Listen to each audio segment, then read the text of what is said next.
लोग आइए, क्योंकि शाहजहाँपुर की धरती पर पहली बार इतना बड़ा बौद्ध सम्मेलन हो रहा है और ये 10वां बौद्ध सम्मेलन है। 9 बौद्ध सम्मेलन हम लोग पूरे भारत में कर चुके हैं और हम लोगों ने सामूहिक, अकेले नहीं, क्योंकि अकेले ज्यादा ज्यादा एक घर बनाया जा सकता है, एक परिवार चलाया जा सकता है, 2-4 बीघा जमीन खरीदी जा सकती है। बड़े काम हमेशा टीम के साथ होते हैं, लोगों के साथ होते हैं। इसीलिए ये सम्मेलन हमारा अकेला नहीं है, सभी समान विचारधाराओं के संगठनों का है, सभी लोगों का है, आपका भी है। और हमने संकल्प लिया है पूरे भारत में 100 बड़े बड़े बौद्ध सम्मेलन कराने का। ये 10वां आपके शाहजहाँपुर में हो रहा है। आप लोग आइए और संकल्प है कि गांव-गांव, गली-गली बुद्ध के विचारों को हम पहुंचाएंगे। इसीलिए हमने अपना ये जीवन परिवर्तित किया है और उसी मार्ग में लगा हूं। बहुत बहुत मंगल कामनाएं आपको, आयोजक लोगों को, और यहाँ जो टीम आई है बुद्ध कथा करने के लिए, सभी लोगों के लिए मेरी मंगल कामनाएं हैं कि वो सन्मार्ग पर लगे रहें, अपनी भी उन्नति करें और समाज की। जो अपने लिए जी रहा है वो जरूर मरेगा। बुद्ध क्या कहते हैं कि जो व्यक्ति अपने लिए जी रहा है उसकी मृत्यु निश्चित है, लेकिन जो देश के लिए, समाज के लिए, गौरव के लिए, इतिहास के लिए जी रहा है वो दुनिया में कभी मर नहीं सकता। अच्छा, कौन मारेगा कबीर को, कौन मारेगा डॉक्टर अंबेडकर को, कौन मारेगा अन्य महापुरुषों को? मरते वो हैं जो सिर्फ अपने लिए जी रहे हैं। इसलिए अगर अपनी खुद की जरूरतें पूरी हो गई हों, जरूरतें, ख्वाहिशें तो कभी पूरी होंगी नहीं, अडानी अंबानी की भी नहीं हुई तो आपकी भी नहीं होंगी, आप भी उसी मिट्टी के बने हुए हो। जरूरतें अगर पूरी हो जाएं तो लोक कल्याण का कार्य करिए, कुछ ऐसा कार्य करिए जो निशा बन जाए। और संसार के लोगों की उम्र 10, 20, 30 साल होती है, 100 साल होती है, और जो संसार में अच्छा करके जाते हैं उनकी उम्र हजारों साल हो जाती है। और याद रखना, जन्म लेना भी आपके बस में नहीं था, मरना भी आपके बस में नहीं था। इसलिए अनिक्षावत संखारा उपाद व्यधमेनो उपजित्वा निरुज्जन्ति तेसं रूप समो सुखो। ये आभास करते रहिए, एहसास कराते रहिए और नित्य प्रतिदिन अच्छे कार्य इस जीवन में करते रहिए। यही अच्छा मार्ग है, यही बुद्ध का धम्म है।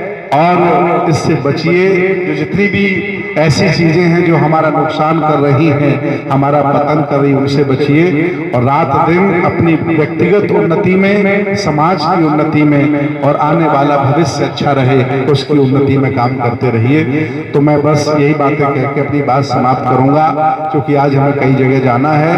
और आने वाली जो 8 जून है, रोहिलखंड की पूरी धरती, शाहजहाँपुर की धरती में 10वां राष्ट्रीय बौद्ध महासम्मेलन, शाहजहाँपुर में जो रामलीला ग्राउंड है, ओसीएफ फैक्ट्री का देखा होगा आपने, उससे बड़ा कोई मैदान है क्या? बहुत बड़ा मैदान है रामलीला ग्राउंड ओसीएफ फैक्ट्री का।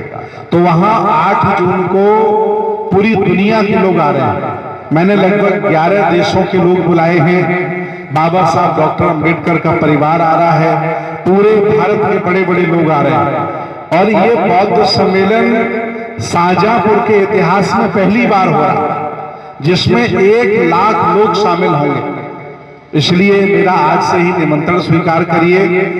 अभी 23 तारीख की हमारी बैठक है गन्ना संस्थान में। उसने भी कहा कि मेरा धम्म समृद्धि की तरफ ले जाता है। इसलिए ये बहुत गौरवशाली है आज इस गौसपुर गांव के लिए कि बुद्ध की कथा हो रही है। आप लोग सुनिए, समझिए, मंथन करिए, अमल करिए। भगवान बुद्ध का दर्शन प्रवचनों के साथ साथ अमल में लाने का भी है। जैसे भरा हुआ पानी का गिलास मैं आपके सामने रख दूं और पानी की बहुत तारीफ करूं, लेकिन वो कभी पानी आपकी प्यास नहीं बुझा सकता जब तक उस पानी को उठा करके हम नहीं पीते। वैसे ही चाहे जितने प्रवचन सुनिएगा, किताबें पढ़िएगा, अच्छे लोगों की संगत करिएगा, अगर वो जीवन में, आचरण में और अमल में नहीं लाओगे तो बुद्ध के मार्ग का कोई फायदा होने वाला नहीं। तो ये धम्म आचरण का है, अमल का है, व्यवहार का है। अगर आप बुद्ध के अनुयायी हैं तो आपकी भाषा, आपका व्यवहार, आपका चाल चलन वैसा हो जाना चाहिए, तो पड़ोसी भी फक्र करेंगे। अब हो गए आप बौद्ध, बिना गाली के बात नहीं करते, पूरे दिन पत्नी को गरियाते रहते हैं, रिश्तेदारों से झगड़ा करते हैं, जिसका ले लेते कभी देते नहीं, हो गए बौद्ध। तो ऐसे बौद्ध बनने से बुद्ध के दर्शन को नुकसान करने का कोई फायदा नहीं। ये मार्ग बहुत पवित्र है। मैं आपको बताना चाहता हूं, मुझे बौद्ध भिक्षु बने आज 27 साल हो गए। मैंने अपने जीवन में लगभग 18 देशों की यात्रा की, विदेश यात्रा है, और जहां जहां जाता हूं वहां उनके चेहरे पर शांति है। वो तेज नहीं बोलते हैं, उनका खाना पीना अलग है, उनके रहने का ढंग अलग है, उनके सम्मान करने का ढंग अलग है, और यहाँ बदलाव ही नहीं देखने को हमें मिलता। तो बड़ा मैं चिंतित होता हूँ, काश मैं जापान की तरह यहाँ के लोगों को कब बना पाऊंगा। तो इसलिए मेरा निवेदन आप लोगों से है कि आप लोग बुद्ध के दर्शन को अमल में लाएं और उसे जिए, और तब जाकर के फायदा मिलता है। और चलते चलते एक बात मैं आपको बहुत महत्वपूर्ण बताना चाहता हूं कि दुनिया में न कोई चांदी की चम्मच लेके आया है, न सोने की चम्मच लेके जाएगा। याद रखना, ये जिंदगी मिली है, इस जिंदगी में कुछ ऐसा कर जाओ, निशा बन जाए, जब आप ना रहो तो महापुरुष बन जाओ, लोग याद करें आपको। ऐसा भी जीवन जरूरी है। बस जरूर बनूंगा, तो वही बात सुन करके जान करके वहां से चला गया, और जीवन भर वो पंचशील धारण करके, 10 शील धारण करके आजीवन वो मानव सेवा करता रहा। तो भगवान बुद्ध का ऐसा दर्शन है, ऐसा धर्म है कि जो यहाँ आता है वो यहीं का होके रह जाता है, और एक ऐसा मार्ग है जो सबका कल्याण चाहता है। आप सभी धर्मों का अध्ययन करिए, कहीं ऐसा नहीं मिलेगा कि सबका कल्याण हो जाए। वहां दोस्त भी हैं, दुश्मन भी हैं और शैतान भी हैं, लेकिन बुद्ध के दर्शन में ऐसा कोई भाव नहीं है। यहाँ क्या है? सबका कल्याण। तो मैं पक्षधर हूं कि हमारी महफिल है, हमारा पैसा है, हमारा समय है, और इस समय का और इस पैसे का सदुपयोग सकारात्मक धम्म देशना में किया जाए तो ज्यादा अच्छा है। 75 साल हो गए, देश आजाद हुआ, हम लोग अपनी मंचें लगाते हैं, अपनी व्यवस्था जुटाते हैं और चर्चा उन लोगों की करते हैं जिनकी चर्चा करनी नहीं चाहिए। इसलिए भगवान बुद्ध का दर्शन बहुत बड़ा है। उनका जो त्रिपिटक है उसकी 37 किताबें हैं, 37 बुक्स हैं, और भारत में अभिधम्मा उपलब्ध ही नहीं है ट्रांसलेट। इतना बड़ा बुद्ध का दर्शन, इतना बड़ा उनका मार्ग, हमें किसी और की चर्चा करने की जरूरत नहीं है। हमें बुद्ध का दर्शन, उनके विचार, उनके सिद्धांत, उनकी शिक्षाएं लोगों को बताने की जरूरत है। और मैं बिल्कुल स्पष्ट बताना चाहता हूं कि वो भले ही परंपरागत बौद्ध ना बना हो, भले ही संस्कारों से वो बौद्ध ना हो, अगर बुद्ध के सिद्धांत और विचार उसके जीवन में हैं, ना वो गरीब होगा, ना वो लाचार होगा, ना वो परेशान होगा।